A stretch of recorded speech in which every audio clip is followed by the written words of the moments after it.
reduce the cost of living? Who has the plan to create jobs for the 4-5 million Kenyan young people who have certificates, diplomas, and degrees who are walking our streets?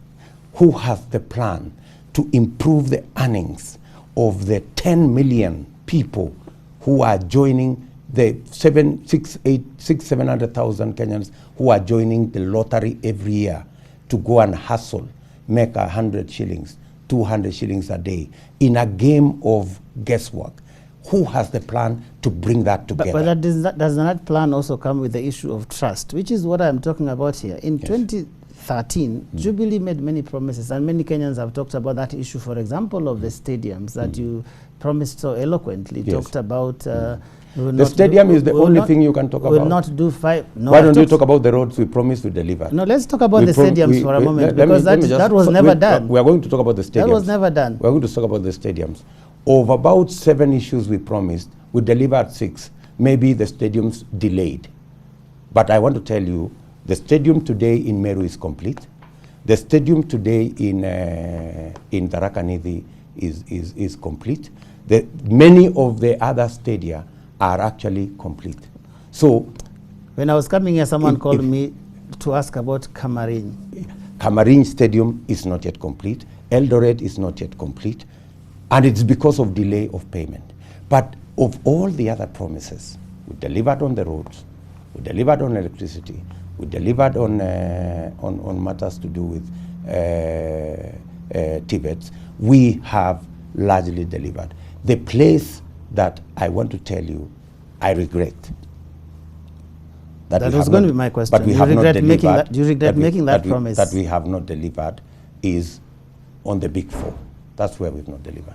Now let's talk about... And it's really something that I am very passionate about, because that is where the real transformation of our country would be. And that is why, Joe, today, as I sit here with you, and as millions of young people in Kenya listen to William Ruto, I want to tell them, we have a plan on making sure that the millions of young people out of school, it is possible for the government of Kenya, it is possible for us to build sufficient programs, deliberate, not guesswork, deliberate programs on creating jobs using housing, using agro-processing, using value addition, and the whole array of manufacturing. And I have clearly spoken to areas that we will invest and we will create those jobs. The biggest problem we have is that those people who sabotaged the big 4, sabotaged our housing plan, sabotaged our plan on value addition, is because they want a situation where we have all these desperate young people. They become easy to manipulate, and that is why today you have this kazi mtaani thing. You know, it's really insulting to the young people of our nation that you sabotage the program of housing and value addition that would have given them decent jobs. And then, because there is an election, you have now rolled out a kazi mtaani thing. You want to pay young people, I don't know, 1,000 shillings. I hear now it's not even 1,000. Somebody has run away with 500. They have remained with 400 and something.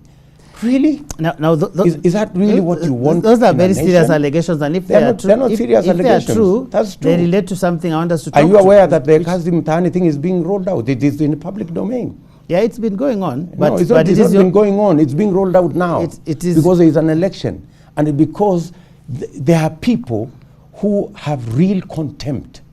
But in fairness, Bwana DP, the Kazi Mtaani thing has been going on for a while. It's no. I mean, you live in Kenya, my friend. It stopped years ago. It has just been started now. It has been resumed. But let's talk about corruption, because you seem to be alluding to it.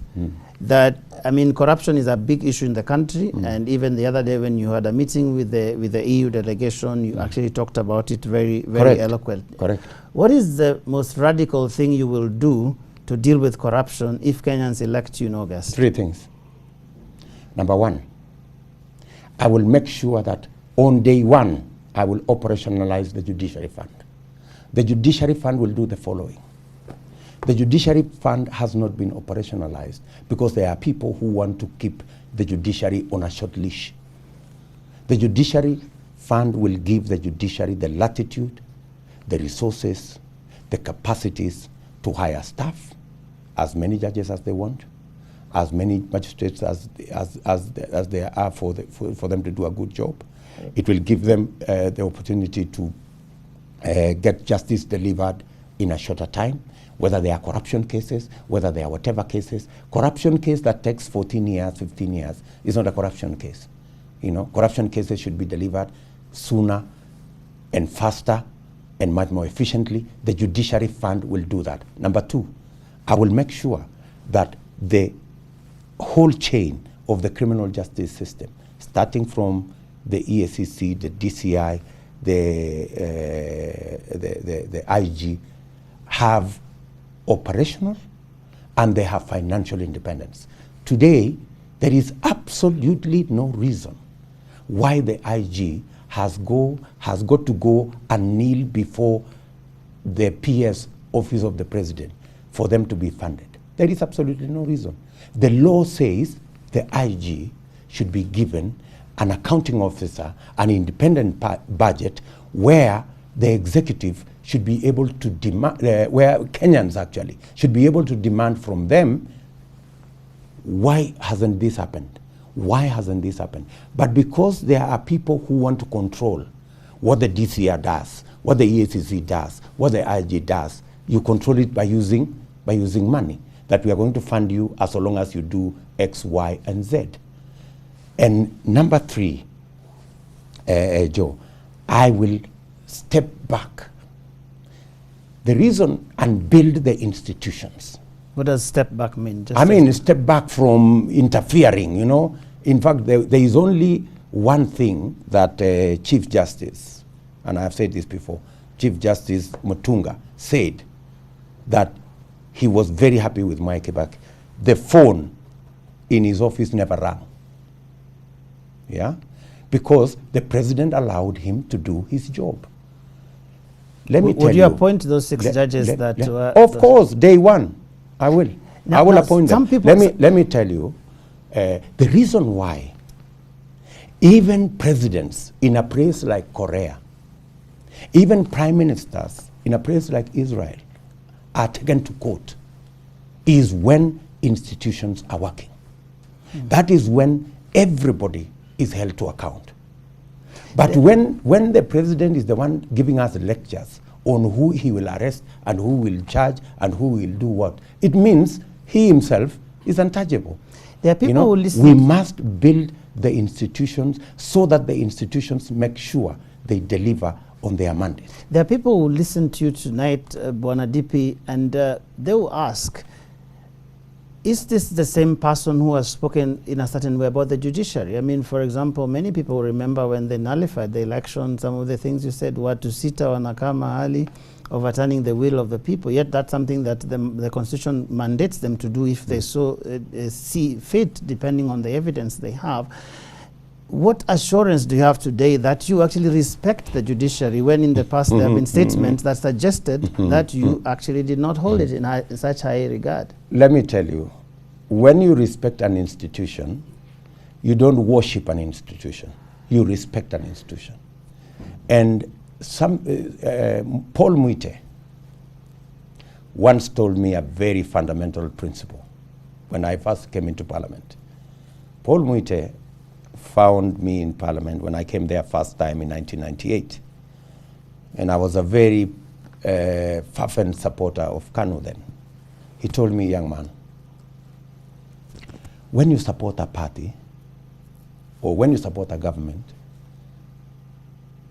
you criticize it when it goes wrong, right? That does not amount to disrespect. Did they go wrong in 2017? That does not amount. I hold it that we won the election fairly, you know, and it is okay for anybody to criticize the judiciary. It doesn't mean I don't that think you that- don't respect the judiciary. Yeah. We criticized, I spoke the way I spoke, but I am the first person who told President Uhuru Kenyatta, we must go back to the election. I think what was I led the team that went back to the repeat election, because much as I disagree with the judiciary, I respect the judiciary, and that is why I think what was respect worrying then their was, decision. was not whether you disagreed with their decision. It was more about questioning whether they actually have power to overturn an election, because you said 6 people overturning the But criticism, views. what is criticism, Joe? I mean, I didn't agree with them, you know, but that does not mean I didn't respect their decision. Those are two different